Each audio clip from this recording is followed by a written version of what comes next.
This genuine question, out of all the religions in the world, past and present, why, in your opinion, is Christianity the most believable and most provable? Good question. It reflects the patterns of reality most clearly and completely. Okay? So, for example, I don't know if you know about the philosophical problem of the one and the many. Okay? There's a philosophical problem between the one and the many. Just think about Plato for a second. Plato had posited two realms. Plato posited the realm of forms. All right? There's this whole realm of forms out there. These are the perfect ideas. Okay? And the realm of actuals. If I can put it this way, think about an apple. I wish I had one. Think about an apple. Put an apple in one hand and an apple in the other hand. What makes these two objects alike? What makes Apple 1 and Apple 2 like one another? Well, for Plato, there was a realm out there called forms or ideas. There was a concept called appleness that existed out there philosophically in the world. Now, you do this automatically in your head. You say this is like this, but there are an infinite number of ways in which these two apples differ from one another. Okay? They are just as different from one another as they are alike from one another. Let me give another example. Apple and orange. Are they the same or different? Are they similar or different? Well, some might say similar, some might say different. Some might say they're both fruits. Okay, fair enough. But they're also very different from each other.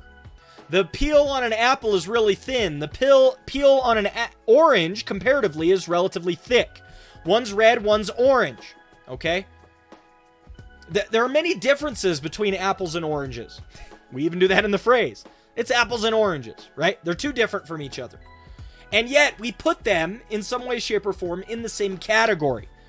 Apples are somehow more similar to oranges than they are to dogs, for example. Rory, apple please. Exactly, right? So, how do you know any of that stuff? How can you even tell that that's the case? How can you tell that an apple is like another apple, and an apple is more like an orange than it is like a dog? How do you know any of that? This was Plato's realm of forms or concepts or ideas or abstracts. You can just go on and on and on with it. Okay? Now, whether or not you believe that realm even exists, here's the point. In every human being, there are these ideas of relative similarity and difference from one another. Let's put that on the shelf for a second. Now let's pull down all of the individual items. Okay? We have a world full of individual instantiations of apples. Billions of them. Right? There are just so many apples, it's insane. You know? All over the world. And these are all just individual, isolated instantiations of apples. Are they related to one another at all? If all of these apples disappeared, would there be an idea of appleness anywhere out there? If I could delete every real apple from the world, would there ever be the concept or idea of an apple? Well, sure, in my mind, right? You and I could still conceive of apples even if we eliminated all of them. So they exist in a way that isn't material, isn't purely physical. Here was Plato's question. How does the realm of ideas interact with the realm of realities? How can we go from concept, appleness, to individual instantiated apples? And how do they inform one another? This is the philosophical problem of the one and the many. Almost every philosophical system emphasizes one to the exclusion of the other. Some philosophers have emphasized the many. Some philosophers, naturalistic materialists, have emphasized the many, and then some have emphasized the one, right? Here's the single concept out there in the universe. The reality in which we live is that these two realms come together.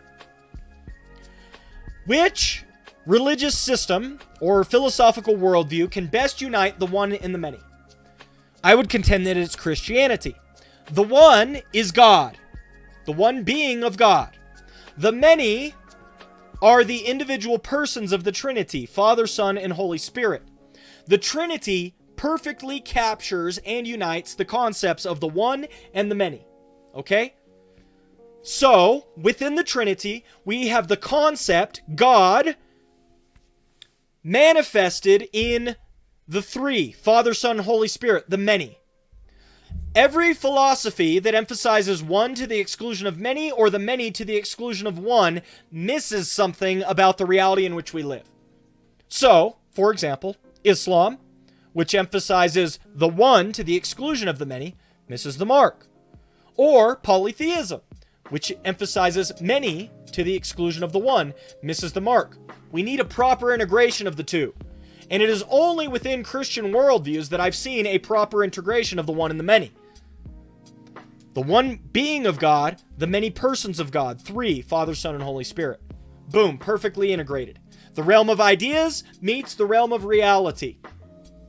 God manifested as three separate persons, Father, Son, and Holy Spirit. Those are Christian ideas, okay?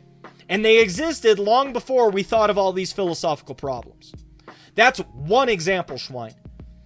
Over and over again, when I look at philosophical ideas, Christianity resolves them the best. Over and over again, when I look at moral ideas, Christianity solves them the best.